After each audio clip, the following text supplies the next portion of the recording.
Noong 2005, si Mike Tyson ay hindi na ang dating halimaw na kinatakutan ng mundo ng boxing.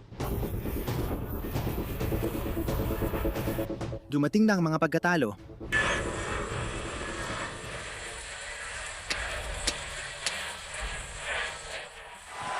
Nawala ang pera at mas mabigat pa ang anino ng dating niyang sarili kaysa kahit sinong kalaban. Kahit ganon, iniisip pa rin ng mundo na ang hindi kilalang Irish na ito ay walang pag-asa. Kevin McBride, 6 na talampakan at 6 na pulgada. 271 libra, isang karaniwang veteranong boksingero na hindi sineseryoso ng iba, maliban sa sarili niya. Nung gabing yun sa Washington, hindi lang nilabanan ni McBride si Tyson, tinapos pa niya ang karera nito.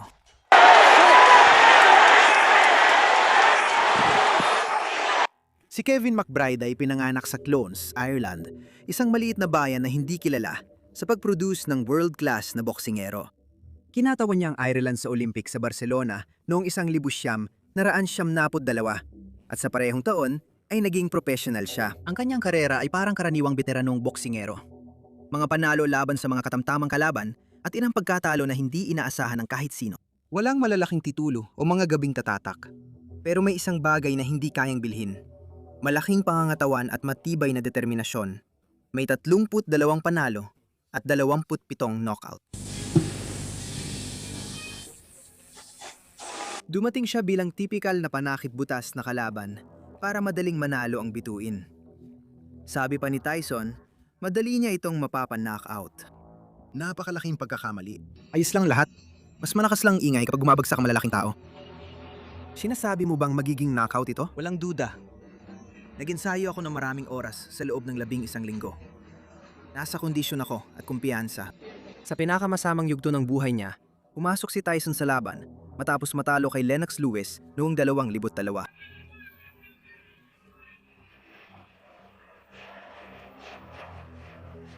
Natalo siya via knockout kay Danny Williams noong 2004, isang British journeyman na di kilala.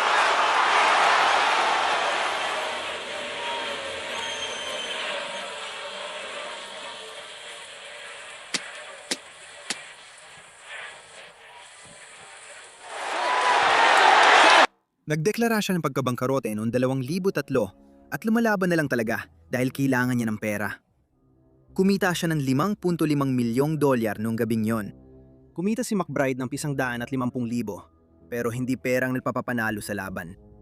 Bago ang laban, iniwan ni Tyson si Freddie Rowe bilang trainer at tinuha ang Australianong si Jeff Fenech, isang desperadong hakbang ng isang alam may problema. Dumating si McBride na may 7 sunod na panalo at malinaw na pangakong gagulatin niya ang mundo. Wala namang naniwala sa kanya. Pumasok si McBride sa ring sa MC Center ng Washington kasama ang 2 Irish na nagbabagpipe.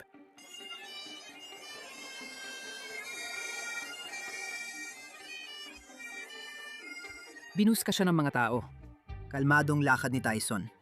Wala na ang dating nakakakilabot niyang aura na minsang nagpapahinto sa kalaban bago tumunog ang kampana. Iyon pa lang, nasabi na ang lahat. Mula sa unang round, malinaw na isinagawa ni McBride ang kanyang plano.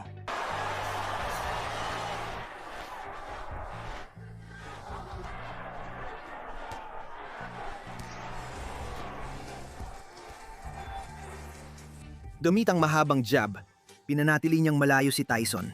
At kapag nakakapasok si Iron Mike, ikiniklin siya ng dambuhalang Irish at isinasandal sa kanya ang buo nitong bigat.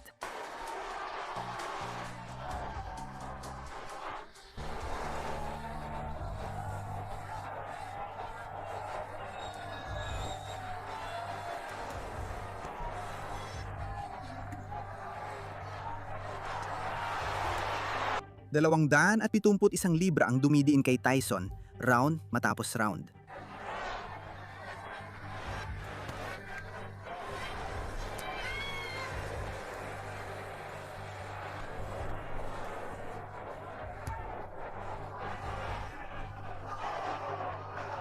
Nakakagulat, natalo si Tyson sa unang round.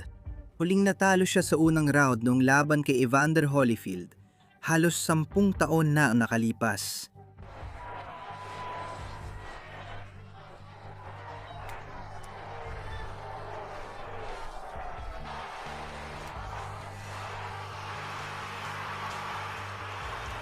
Sa ikalawang round, ganoon pa rin ang nangyari. Mas aktibo, matalino, at presko si McBride.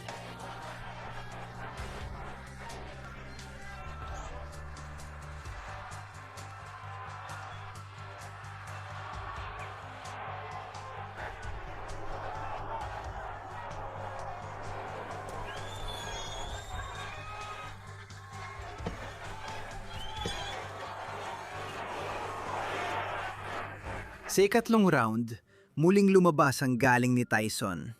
May kaliwang hook at kanang suntok. Mga suntok na pinalakpakan ng ilan. Pero wala na ang dating lakas at bilis.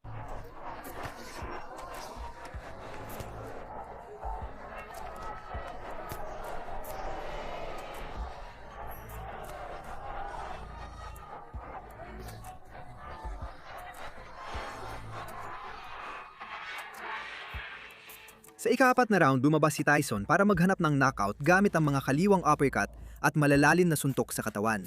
Nayanik si McBride.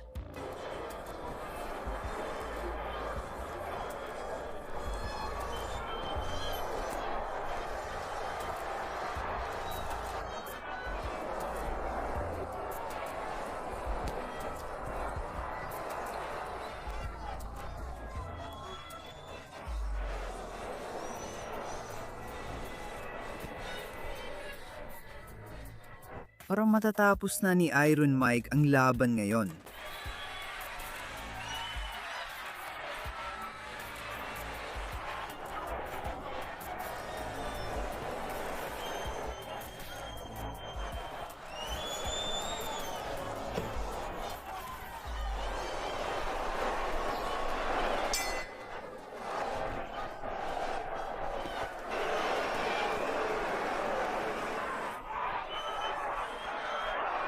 Nagtiis at nanatiling nakatayo si McBride.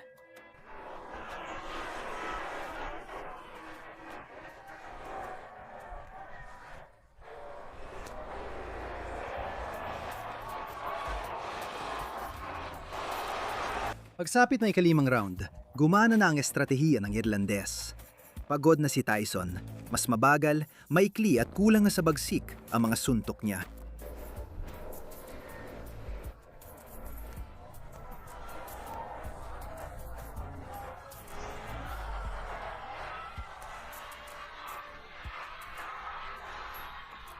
Nagsimulang tumama si McBride ng mabibigat na suntok.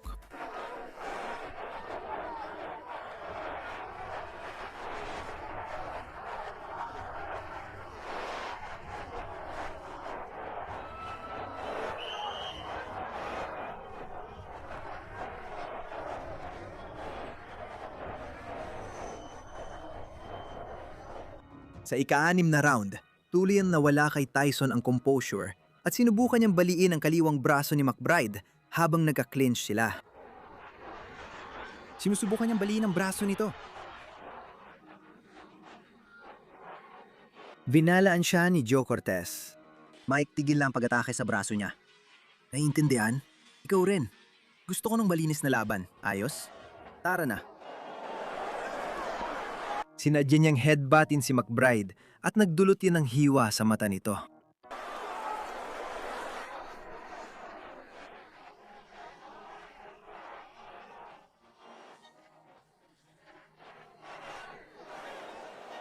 Hindi nagatubili si Cortez. Binawasan niya ng 2 puntos si Tyson. Sa mahigit 2 minuto sa orasan, muling nagpalitan ng suntok ang dalawa. Nakapasok si Tyson ng hook na yumani kay McBride, ngunit gumanti agad ng sunod-sunod na suntok ang Irish na si McBride.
Sa dulo ng round, nangyari ang eksenang tumampok sa gabing yon.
Ibinigat ni McBride ang katawan niya kay Tyson.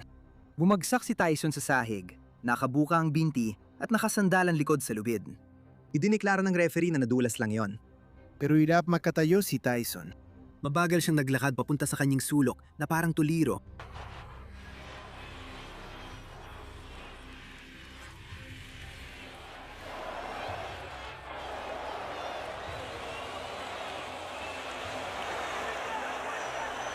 Tumunog ang kampana para sa ikapitong round.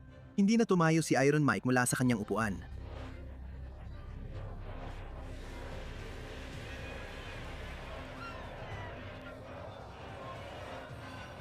Tapos na.